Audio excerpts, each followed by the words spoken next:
नमस्कार, मी प्रमिला किचनमध्ये आपलं मनापासून खूप खूप स्वागत करत आहे। तर आज आपण बिना माव्याचा दुधी हलवा बनवणार आहे। त्याच्यासाठी लागणारे साहित्य पाहूया। दुधी हलवा बनवण्यासाठी मी साधारण 1 किलो दुधी घेतलेला आहे, साखर घेतलेली आहे, हे दूध घेतलेलं आहे, पण मी दूध न तापवताच कच्चं दूध घेतलेलं आहे, तूप आहे, काजू आहेत आणि इथं वेलची पूड आहे। काजू तुम्हाला ऑप्शन आहेत, नाही घेतले तरी चालतील आणि घातले तर खूप सुंदरच लागतो, म्हणून मी इथं काजू वापरणार आहे। ह्या पद्धतीने आता आपण हा दुधी सोलून घेणार आहोत। आता हे पहा, दुधी आपला छान सोलून झालेला आहे। खिसणीवरती मी खिसून घेत आहे। ह्या पद्धतीने तुम्ही सर्व दुधी खिसून घ्या। दुधीच्या सालीसुद्धा टाकू नका, दुधीच्या सालीची चटणीसुद्धा खूप छान होते, तेही वायाला जाऊ देऊ नका। मी आता हा सर्व दुधी खिसून घेत आहे। पहा, अशा प्रकारे आपण दुधी हा खिसून घेतलेला आहे। दुधी मी पाण्यात खिसलेला नाही, दुधी अगोदरच आपण स्वच्छ धुवून घेतला होता। पाण्यात जर दुधी खिसला तर दुधीची चव जाते, दुधी पांचट होतो, म्हणून पाण्यात खिसून घेऊ नका। आता आपण हलव्यासाठी कढई गरम करायला ठेवलेली आहे। कढईमध्ये थोडंसं तूप घाला। तूप छान गरम झालं की त्याच्यावरती दुधी घाला। दुधी असा छान परतून घ्या, कारण दुधीला पाणी सुटतं।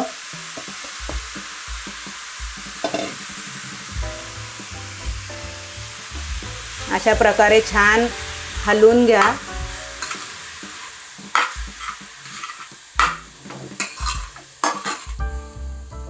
पहा, 2 मिनिटं झालेले आहेत। दुधी आपण छान परतून घेतलेलं आहे। मी हे कच्चं दूध ओतत आहे, कारण का तर आपण मावा वापरणार नाही। कच्च्या दुधाने मावासारखे छान त्याला असे कण मस्त बनतात, म्हणून आपण मावा वापरणार नाही। पहा, छान दुधी मिक्स करून घ्या। आता 5 मिनिटं आपण असाच ठेवणार आहोत शिजायला। पहा, आता दुधीचा खीस आपला हे 2 वाट्या होत्या, म्हणून आपण 1 वाटी साखर घेतलेली आहे। तुम्हाला कमी गोड आवडत असेल तर तुम्ही थोडी कमी केली तरीही चालेल। आता आपण साखर घालून घेणार आहोत। साखरही छान ढवळून घ्या।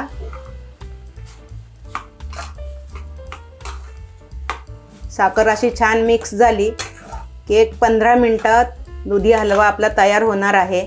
तर आपण तो शिजण्यासाठी आता ठेवणार आहोत। आता हे पहा, आपला दुधी हलवा छान शिजलेला आहे। पहा, एकजीव झाल्यामुळे त्याचा कलर आणि कच्चं दूध टाकल्यामुळे कलरसुद्धा खूप छान राहिलेला आहे। खूप छान एकदम सुट्टा पण झालेला आहे। आता आपण ह्याच्यामध्ये वेलची पूड घालणार आहोत। वेलची पूड पण छान मिक्स करून घ्या। मी इथे हे काजूचे काप करून घेतलेले आहेत, तुमच्या आवडीनुसार जास्त कमी तुम्ही घालू शकता। पहा, घरच्या घरीच कच्चं दूध टाकल्यामुळे दुधाचा कलर सुद्धा खूप सुंदर जसा ना तसाच हिरवा राहिलेला आहे। जसं आपण हॉटेलमध्ये खातो त्याचप्रमाणे आपल्या पण दुधाचा कलर छान मस्त राहिलेला आहे। पहा, दुधी जेवढा हिरवागार होता तसाच कलर आहे, कारण आपण बाहेरचा कुठलाही कलर वापरलेला नाही। आता दुधी हलवा आपला खाण्यासाठी तयार आहे।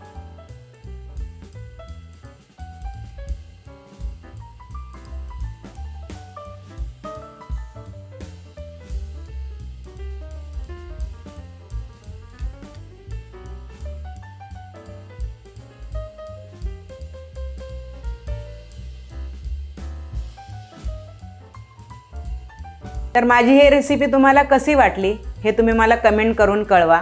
माझ्या चॅनलला लाईक करा, सबस्क्राईब करा। चला तर मग पुन्हा भेटूया नवीन रेसिपीसोबत। थँक्यू।